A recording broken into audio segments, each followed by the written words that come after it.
Welcome everyone. I'm Robyn Cavallaro. I'm a realtor here in Florida, and this is the calm before the storm. It is Saturday, and that would be August 3rd. And we're waiting for the storm, so I'm putting together a couple videos for you. This is, in this episode, I want to talk about don't do this if you're considering moving here and shopping for a home. If you're new to this channel, I want you to take a look at this. I'll give you this journal for free if you ride in the car with me to look at homes so you can keep track. Take a look at it. Don't forget, get your copy of my home buying journal. This one is specifically for the villages. It's all villages information. It'll help you keep track of up to 25 homes with all the pertinent information about this community. You can take it here. You can enter the village, the section. You can calculate the new taxes or get the new taxes calculated. Again, everything you need to know about the villages. You can staple your MLS or your VLS listing because you can use this for both. This is really for your home buying journey. It's available on Amazon. So I also have information here if you're going to make any kind of renovations to help you keep track. Lots of places for notes. I also have my handy dandy so you remember where the high tax rates are when you're looking for that home, and also my next steps checklist that I give to every one of my buyers. So get this book, follow along whether you're touring a home here in person or on the web, and make sure you get a home that's Robyn approved. Okay, so number one thing please do not do when you move here is have a closed mind. And what I mean by that is so many buyers are doing a lot of research, which is great before they get here. But if you're arriving here to look at homes, a lot of the things that you thought you wanted change when you get here, and it throws a lot of buyers. They get very upset because they thought I only wanted a home without a bond, and now I can't really find anything. I'm only finding homes with the bond, and you've had your mindset on one thing and then it changes. So it can be a bit scary. So just keep your mind open. Call me. My phone number is up here throughout the video. I am an open line to you. I'm here to be your resource, but just keep an open mind because you might find the perfect home. It might be a couple dollars more and it may have a bond, but it may work. And in the long run, then it's the perfect fit for you. So keep an open mind. Number two, what you shouldn't do is pick a home just because it's near a town square. Can't stress this one enough, especially if you're going to live here full time. In the beginning, my grandmother used to say something, new broom. So the new broom sweeps clean. And you're going to go and you're going to hang out and dance and party and whatever all of the time. And then as weeks go on, it'll stop. You'll go less and less. And then eventually you're going to go when your girlfriends are going out or you have company in town, and then you maybe would have found the perfect home that was a little further away than you thought, but you wanted to be right near a town square. I hear this all of the time, and I just want to reiterate, the perfect home is out there. Nothing is really all that far. And it is 18 miles from one end to the other, or maybe even more now, but you're only a 10-minute, 15-minute car ride, could be 30, depends on where you are, to, like if you wanted to come from where I live down in the Fenny area up to Spanish Springs, it's gonna take you half an hour. But people kind of go towards the town square where they live near or where the band is playing. In the winter, it gets dark early and it's cold. So going in a golf cart might not be always the best option for you. In the summer, it's hot and it can start downpouring. So, and thunder and lightning. And those times as well, you might be in your car and now you've spent additional money or time trying to find a home because you want it near a town square when in reality it doesn't matter. When it may matter is if you're buying an investment property. Short-term rentals, people want to be near all of the town squares or all of the activities. Listen, I still think the Fenny area, south of 44, is the best buy right now. We are going to be the shiny new penny when Eastport opens up. Right now, everyone wants to be between Brownwood and Lake Sumter Landing, and when that bad boy opens up, probably about a year, I think everyone's going to want to be between Brownwood and Eastport and all of the restaurants and activities that they will have at Middleton. So this is going to go back to one, keep your options open. Keep your options open. Town Square isn't always the best place to be. You might find a perfect home somewhere else. Just think about that. Okay. What is that? This is 3. Don't overspend. Set your budget. I say people come down, they drink the Kool-Aid, and they tell me, yeah, I only want to spend $300,000, and then the next thing you know, they're looking at homes for $400,000, $450,000. It's like, why? You know, why do you need that big of a home? Why do you need that big of a yard? You know, think about the things that are important. Are you going to be in your home all the time? You're probably going to be out playing activities, you know. Keep money so you can enjoy this part of your life, because let's face it, we are 55 and over for the most part, and you know, you want to enjoy your life. Don't stress about making a home payment or the taxes are too high. You know, keep a comfort level for yourself so you're not stressed and you sleep at night, okay?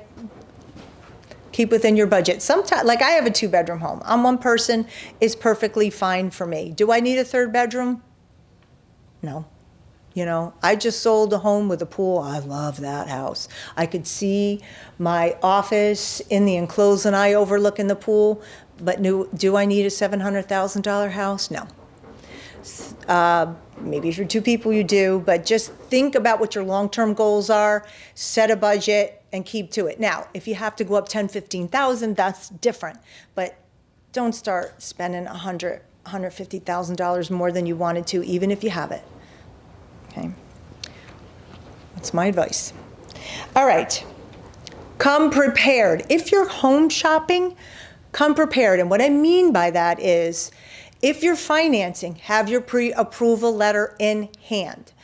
Do not start to try to get that while you're here, because although we are in a buyer's market, there are homes I've had that were on the market 100 days and all of a sudden they had 2 offers on them. I had a home that went in 2 days. And, you know, you don't want to be caught off guard. So if you're financing, contact a lender before you arrive.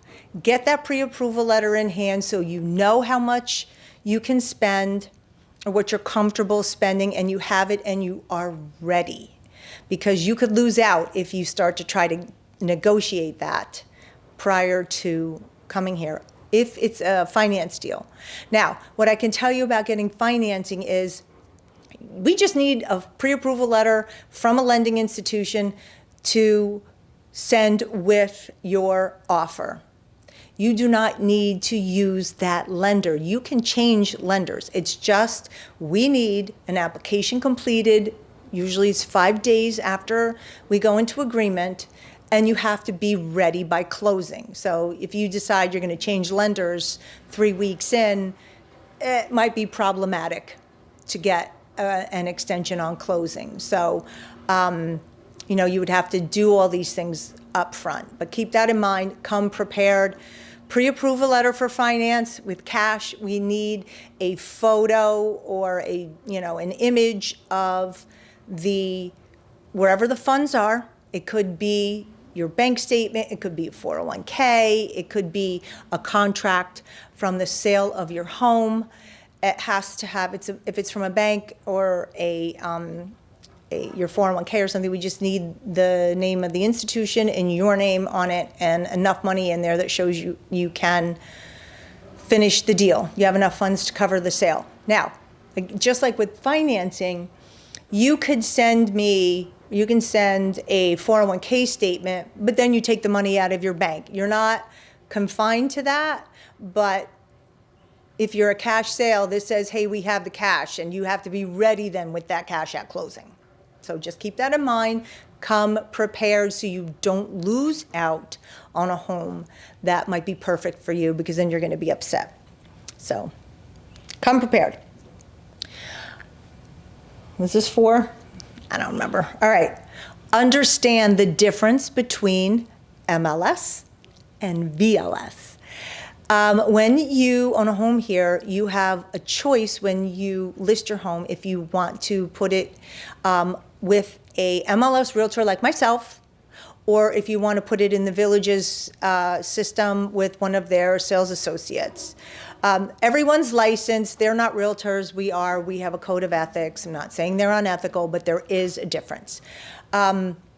So understand, they have their own pre-owned inventory and new. We have our pre-owned inventory. If you're purchasing pre-owned, you need both. Absolutely, you have to have both so you see everything. If you're buying new, you have to buy through them. But don't shortchange yourself.